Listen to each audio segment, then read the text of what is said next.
Hi everybody, hope everyone had a wonderful Pesach, a wonderful Passover. It's been quite some time since I did a video and I was really tempted to pass over the opportunity today, but I decided to go for it even though it's late because I really wanted to get back into the swing of things, and I do have something that I think is important to share.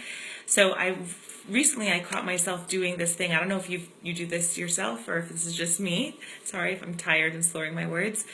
But I find that I sometimes do these transactional things with God where I say to God, listen, I'm going to do this mitzvah, I'm going to do this commandment, or I'm going to do this nice thing, and if I do it, so then you're going to help me out by giving me this blessing that I'm looking for. Sometimes I catch myself doing it, and recently I found myself just doing that and having this very transactional communication with God.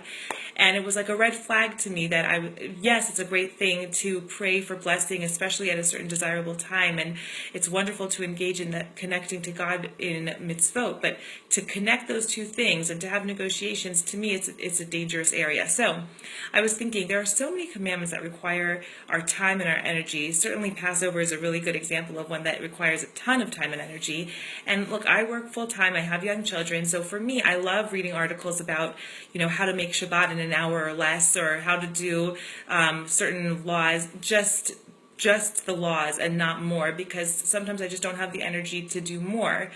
But I think that we enter like a dangerous territory when we do that, because we end up repeating history to some degree. There was a Yiddish expression that some used, that it's schwer zu sein a Yid. It's so difficult to be a Jew, and sometimes it does feel difficult to be a Jew.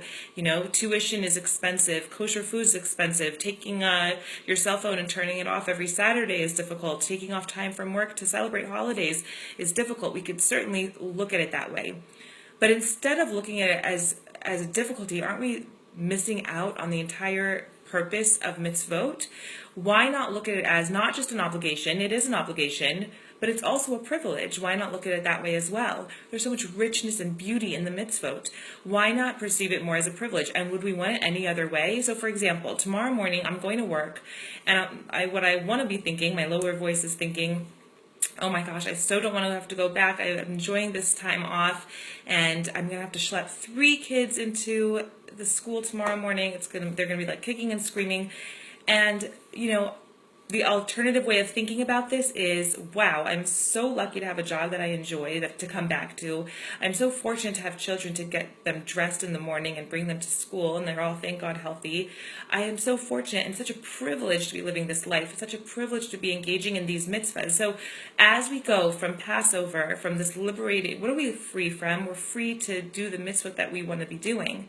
And as we go into this time called the Omer, where we're looking forward to Shavuot, where we're receiving the Torah, let's enjoy this time of freedom, where we're free to engage in the privilege of keeping the commitments of Judaism and embrace our Judaism as the privilege that it is. Hope everyone has a great night and a wonderful time between Passover and Shavuot. Till next time.